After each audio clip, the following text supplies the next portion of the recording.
दूसरे नंबर पे सबसे ज्यादा इसराइल का जो असला खरीद रहा है दुनिया में वो इंडिया खरीद रहा है। और $2 बिलियन का इंडिया असला खरीदता है इसराइल से, और ये सारा का सारा। नमस्कार दोस्तों, हमारी चैनल में आपका स्वागत है। आज के इस वीडियो में पाकिस्तान मीडिया बात कर रहा है भारत और इजराइल की गहरी दोस्ती के बारे में। जैसा कि आप जानते हैं कि भारत और इजराइल दशकों से करीबी दोस्त रहे हैं और 2014 में मोदी जी के आने के बाद तो भारत और इजराइल के रिश्ते और भी मजबूत हुए हैं। दोस्तों, आपको बता दें कि भारत इजराइल से हर साल करीब करीब $2 बिलियन के हथियार खरीदता है। आपको ये भी बता दें कि इजराइल हथियारों और टेक्नोलॉजी के मामले में दुनिया में बहुत ही जाना माना देश है। खास करके इजराइल के ड्रोन पूरी दुनिया में सबसे घातक माने जाते हैं। ऊपर से भारत और इजराइल के बीच में और भी कुछ डील हुई है, जिसके बाद इजराइल भारत को और भी खतरनाक हथियार देगा। भारत और इजराइल की दोस्ती को लेकर पाकिस्तान मीडिया को बहुत ही खतरा दिख रहा है। भारत के पीएम नरेंद्र मोदी और इजराइल के पीएम नेतन्याहू की दोस्ती को देख पाकिस्तान मीडिया के सीने में सांप लौट रहे हैं। पाकिस्तान मीडिया को लग रहा है कि ये सारे के सारे हथियार उन्हीं के खिलाफ यूज होने वाले हैं। पाकिस्तान मीडिया को यह भी लग रहा है कि आने वाले वक्त में भारत और इजराइल मिलकर पाकिस्तान की बैंड बजाएंगे। पाकिस्तान मीडिया में भारत और इजराइल की दोस्ती का खौफ देखने के लिए शुरू करते हैं इस वीडियो का अगला भाग। वेपन्स के ऊपर एक उनकी बड़ी इंटरेस्टिंग स्टोरी है गल्फ न्यूज की। और गल्फ न्यूज की जो स्टोरी है, गल्फ न्यूज ये कहता है कि how Israel sells its weapons to the world. वो पूरी दुनिया में इजराइल अपने वेपन्स बेच रहा है, और सबसे ज्यादा जो वेपन्स हैं 2017 में $2 बिलियन के, वो एक तो उन्होंने भेजे 96 कंट्रीज को भेज रहा है, सबसे ज्यादा रूस को दे रहा है, लेकिन दूसरे नंबर पे वो इंडिया को दे रहा है। और व्हाट मेक्स इजरायली वेपन्स को ज्यादा, जो बात जो है वो उसकी खूबी है कि वो भी अपने साथ को पॉलिटिकल कि जी आप किसके खिलाफ इस्तेमाल करोगे, लेकिन जो इंपॉर्टेंट बात इस आर्टिकल में वो ये कि दूसरे नंबर पे सबसे ज्यादा इसराइल का जो असला खरीद रहा है दुनिया में वो इंडिया खरीद रहा है। और $2 बिलियन का इंडिया असला खरीदता है इसराइल से, और ये सारा का सारा जो है वो इसराइल एरोस्पेस इंडस्ट्रीज को, जो कि सिंगल लार्जेस्ट डील है एवर, ये लास्ट ईयर उन्होंने साइन की 2017 में, 2 साल पहले, 3 साल पहले। और ये सारी जो डील थी ये इसराइल की। इसराइल एक नई सिलिकॉन वैली बन चुका है दुनिया में, नई सिलिकॉन वैली। सारे मल्टी नेशनल कंपनीज पिछले चंद सालों में वहां पर आ चुके हैं। एपेक्स एक बिजनेस मैगजीन है।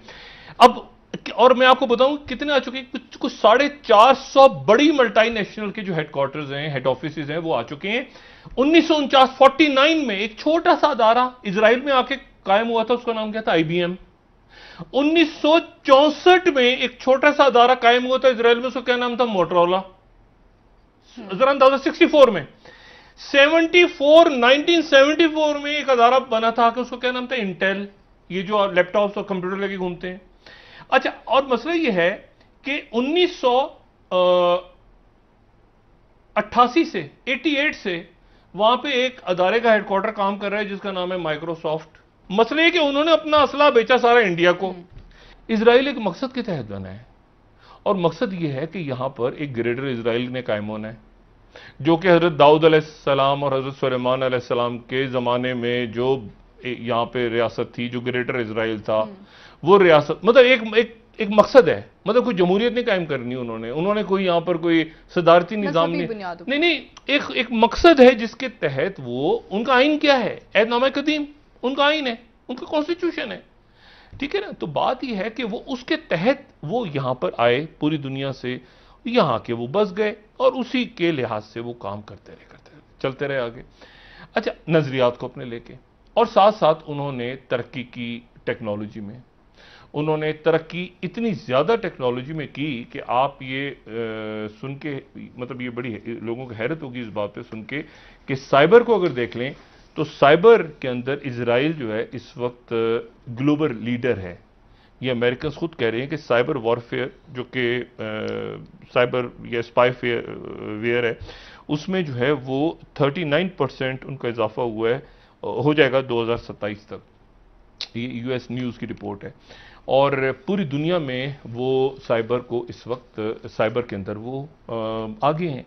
अच्छा, इसी तरह से अगर आप ड्रोन्स पे चले जाएं कि जो ड्रोन टेक्नोलॉजी है, तो ड्रोन टेक्नोलॉजी में वो इस वक्त दुनिया में सबसे आगे हैं, और इतना ज़्यादा वो आगे हैं। ये जेरूसलम पोस्ट की इसकी रिपोर्ट ज़रा अगर बड़ा करके दिखाएंगे ना, स्क्रीन पे बड़ा कर दिया करें खुद ही, तो बहुत अच्छा होगा फौरन ही जो भी क्लिप आया उसको बड़ा कर दिया करें प्लीज। अच्छा, अब ड्रोन टेक्नोलॉजी में वो सबसे आगे हैं। और ये अच्छा, इजराइल इसका मतलब है कि जो लीड कर रहा है पूरी दुनिया में। इसी तरह से अगर आप बिजनेस में चले जाएं, आप टेक्नोलॉजी में चले जाएं, यहां तक तो हो गया किस्सा इजराइल का। अब रौला रपप क्या पड़ गया है कि 3 दिन रह गए एनेक्सेशन में, और नेतन्याहू को अमेरिका की तरफ से अभी तक इशारा नहीं हुआ कि आप आगे जाएं।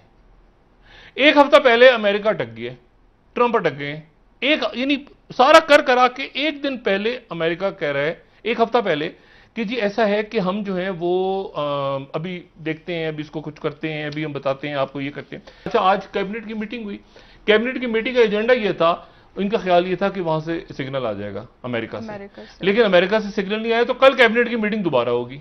अच्छा, अब नेतन्याहू ने दरमियान में जो उनके मुसाद के हेड हैं उनको किंग अब्दुल्ला के पास भेजा, किंग अब्दुल्ला जॉर्डन के पास, कि ऐसा है कि मैं वादी को भी नहीं कर रहा, जॉर्डन वैली को भी नहीं कर रहा, और मैं जितनी सेटलमेंट्स हुई हैं जिन इलाकों में उनको भी नहीं कर रहा, बल्कि वहां पर जो सेटलमेंट्स हैं उनके एक हिस्से को मैं शामिल कर लेता हूं। 2-3 ब्लॉक्स हैं।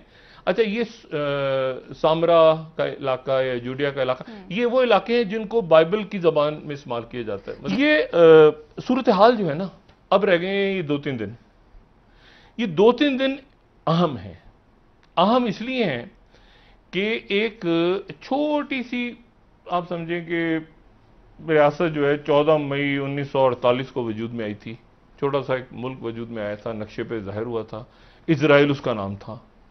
और उसको उसके कायम होते ही इजराइल के फौरन ही अगले 2-3 दिन में वहां पर अरब मुल्कों ने जो मौजूद थे उन्होंने हमला कर दिया था। लेबनान ने, सऊदी अरब ने, इराक ने, जो दीगर जितने ममालिक थे आसपास के, उन सब ने अटैक कर दिया था। अच्छा, अटैक होने के बाद मिस्र ने भी, मिस्र की फौज बड़ी मजबूत फौज थी, इन सब ने अटैक कर दिया था। लेकिन ये सब भूल गए थे कि वहां पर एक इजराइल के कयाम से बहुत साल पहले से वहां पर हगाना के नाम से एक उनकी प्राइवेट मलेशिया या आर्मी काम कर रही थी 1930 से। ये 1948 में इजराइल कायम हुआ है ना, तो उसके, और वो फिर फौज बनती गई, और हर घर, हर जो यहूदी घर था उस पर 3-4 उनके बंदे खड़े होते थे। ये कोई 10-12-15 हज़ार लोग थे। और ये उसके बाद जैसे ही 1948 में इजराइल कायम हुआ तो ये बाकायदा एक फौज बन के कोई 40-50 हज़ार के करीब इनकी फौज बनी, और ये सामने आए, और उसमें 17 साल से कम उम्र, 17 साल से ज्यादा की उम्र के, सॉरी, जो भी लड़के, लड़कियां, मर्द, औरतें, वो सारे उसके मेंबर्स होते थे। और उसके बाद उन्होंने शिकस्त दी उन सारे ममालिक को। और उसके बाद तब से लेके फिर उसके बाद 67 के अंदर शिकस्त इन्होंने दी, और मुकम्मल तौर पे फिर ये